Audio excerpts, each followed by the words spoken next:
پاکستان کا نظام کافرانہ ہے اور ہم اس کافرانہ نظام کے شہری ہیں، کیا اس کا کوئی کفارہ ہے؟ ہم ایسے ملک میں رہ رہے ہیں جس میں اللہ کا قانون نافذ نہیں ہے،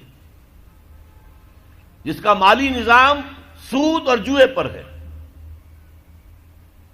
ہم اس کو بدل نہیں سکتے. کیا کریں؟ کہاں جائیں؟ کس طرف جاؤں؟ کسے دیکھوں؟ کسے آواز دوں؟ اے ہجوم نامرادی، دل بہت گھبرائے ہے. کہاں جاؤں؟ دنیا میں ایک انچ نہیں ہے، کوئی ملک نہیں ہے جہاں اے اللہ تیرا دین قائم ہو. جائیں تو کہاں جائیں؟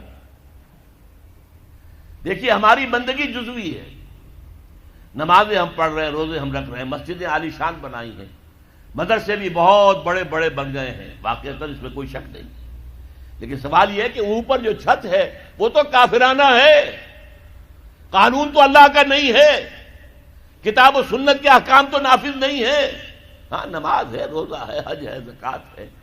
تو نماز اور روزہ تو ہندوستان میں بھی ہو رہا ہے.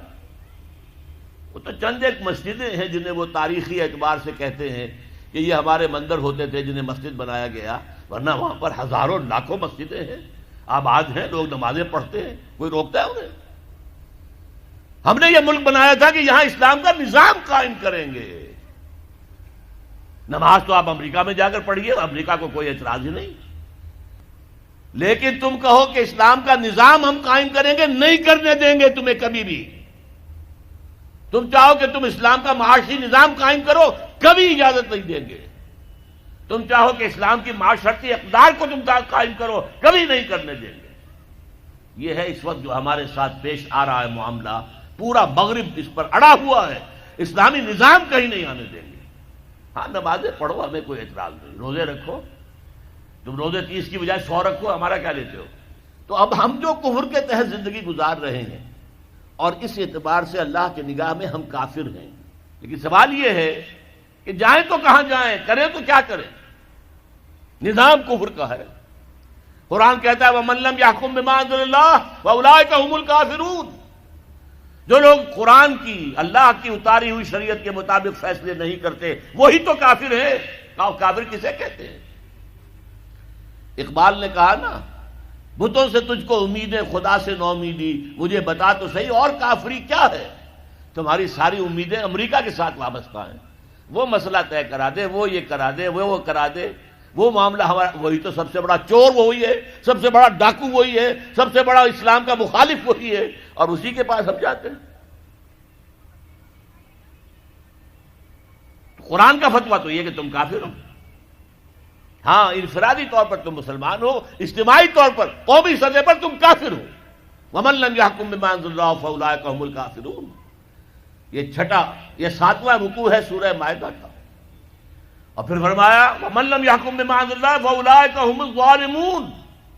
جو اللہ کے اتارے ہوئے قانون کے مطابق فیصلے نہیں کرتے وہی تو مشرک ہیں. اللہ کے حکم کو چھوڑ کے کسی اور کے حکم پر فیصلہ کر رہے ہو، اس سے بڑا شرک کیا ہوگا؟ اور تیسری مرتبہ فرمایا وَمَن لَّمْ يَحْكُم بِمَا أَنزَلَ اللَّهُ فَأُولَٰئِكَ هُمُ الْفَاسِقُونَ.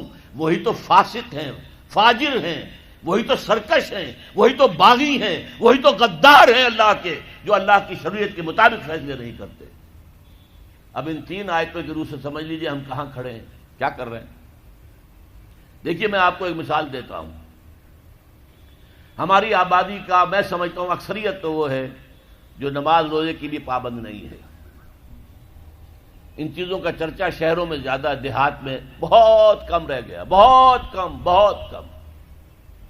اور ہماری 70% آبادی دیہات کے اندر ہے. اچھا، جو نمازیں پڑھتے روزے رکھتے ہیں، خاص طور پر شہروں کے کاروباری لوگ، وہ بلیک مارکیٹنگ بھی کرتے ہیں، وہ حسابات بھی غلط دیتے ہیں، جھوٹ بولتے ہیں، جھوٹ یا حلف اٹھاتے ہیں کہ یہ حساب ہم حلفیہ میں کہہ رہا ہوں یہ حساب صحیح ہے، جبکہ حساب غلط ہے. سودی کاروبار کرتے ہیں، اپنے کاروبار کو بڑھانے کے لیے سود کا قرضہ لیا ہے، سودی قرضہ لیا بینک سے.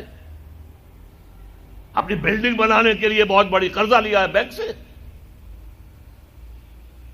تو ان کی عبادت کیا ہوئی؟ وہ اس آیت کے ذیل میں آ گئے کہ نہیں؟ افتؤمنون ببعض الکتاب وتکفرون ببعض.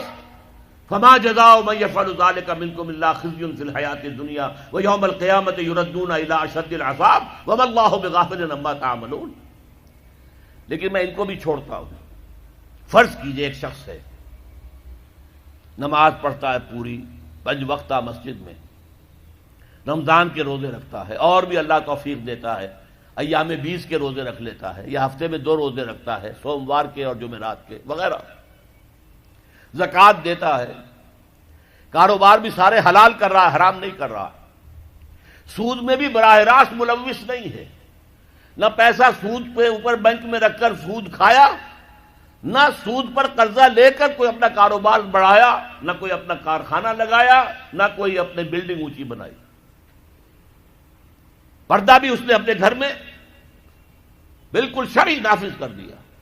وہ اس پورے اسلام پر کاربند ہے جس میں وہ کاربند ہو سکتا ہے اس وقت، لیکن وہ اس قوم کا فرد ہے جو قوم اللہ کے فتوے کے مطابق کافر قوم ہے، جو اللہ کے فتوے کے مطابق مشرک قوم ہے، جو اللہ کے فیصلے کے مطابق فاسق و فاجر قوم ہے. قوم کے فرد تو ہم اسی کے ہیں. چور کا ہاتھ تو نہیں کاٹا جا رہا، ڈاکوؤں کو وہ سزا تو نہیں جا رہی سورہ مائدہ میں جو آئی ہے، ان کے ہاتھ اور پاؤں مقابل سم سے کاٹ دیے جائیں، یا یہ کہ انہیں ملک سے باہر دفع کر دیا جائے، قتلوا تقتیلا، ان کے ٹکڑے کر دیے جائیں. ڈاکوؤں کو کوئی سزا ملتی ہے ایسے؟ لیکن اصل میں جو لوگ شور مچا رہے ہیں وہ ہیں جو کہتے ہیں کہ یہ اسلامی سزائیں وحشیانہ ہیں.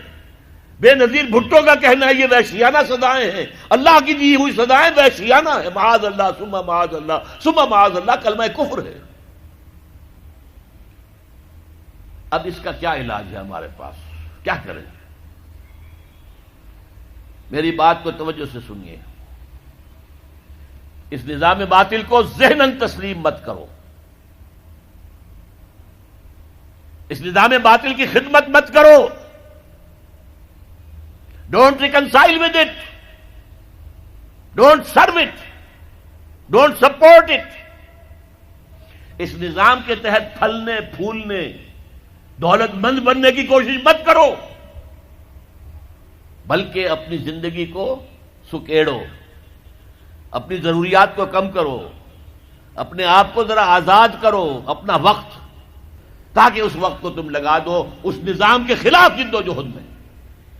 ایک ایسی جد و جہد، ایک ایسی کوشش کہ اس نظام باطل کو جڑ سے اکھیڑ کر پھینکنا ہے اور اس کی جگہ نظام حق، دین حق نافذ کرنا ہے. یہ جد و جہد اگر کرو گے، تن من دھن لگاؤ گے، تو یہ کفارہ ہو جائے گا کہ تم کافرانہ ملک میں رہ رہے تھے جس کا نظام کافرانہ تھا. تم چاہے اپنے آپ کو مسلمان سمجھتے تھے لیکن نظام کافرانہ تھا جس کے تحت تم زندگی گزار رہے تھے. ہاں اگر یہ کرو، اے اللہ میں نے اس نظام کو ذہناً تسلیم نہیں کیا، اے اللہ میں نے اس کی خدمت نہیں کی، میں نے اسے سپورٹ نہیں کیا، اے اللہ میں نے اس کے درمیان اس کے نیچے رہتے ہوئے عیش کرنے کی کوشش نہیں کی، اے اللہ بلکہ میں نے کم سے کم اپنی ضروریات کر کے وقت نکالا اور اس کے خلاف جد و جہد کی، اس نظام کو اکھاڑ کر پھینکنے کے لیے کوشش کی اور تیرا نظام لانے کی جد و جہد کی. لا نہیں سکے تو اے اللہ ہم کیا کریں؟ ہمارے اختیار میں تو نہیں ہے. وہ آئے گا تو اسی وقت جب تیری مرضی ہوگی، تیرا منشا ہوگا. لیکن ہم نے اپنی زندگی لگا دی. اگر تو یہ ہے تو کفارہ ہو گیا، اللہ کے عذاب سے آپ بچ جائیں گے. اگر یہ نہیں کہہ سکتے، آپ تو بھر اپنے باطل نظام میں رہ رہے ہیں، عیش کر رہے ہیں، اور آپ پھیلنے پھلنے پھولنے کی کوششیں کر رہے ہیں، اور زیادہ عیش مل جائے اور زیادہ آسائشیں مل جائے، بڑا مکان بنا لوں اور بڑا محل بنا لوں اور بڑی حویلی بنا لوں اور کاروبار پھیلا لوں، 1 مل تھا 2 بن جائیں، 2 کے 3 ہو جائیں. اگر اس چکر میں آپ رہے اس نظام باطل کے تحت تو آپ اسی کے ایبیٹر ہیں، آپ اسی کے مؤید ہیں، آپ اس کے سپورٹر ہیں، اور آپ بھی اتنے ہی بڑے مجرم ہیں جتنا بڑا یہ نظام مجرم. مکمل خطاب سننے کے لیے ملاحظہ کیجیے tanzeem.org/demand اور youtube.com/tanzeemorg.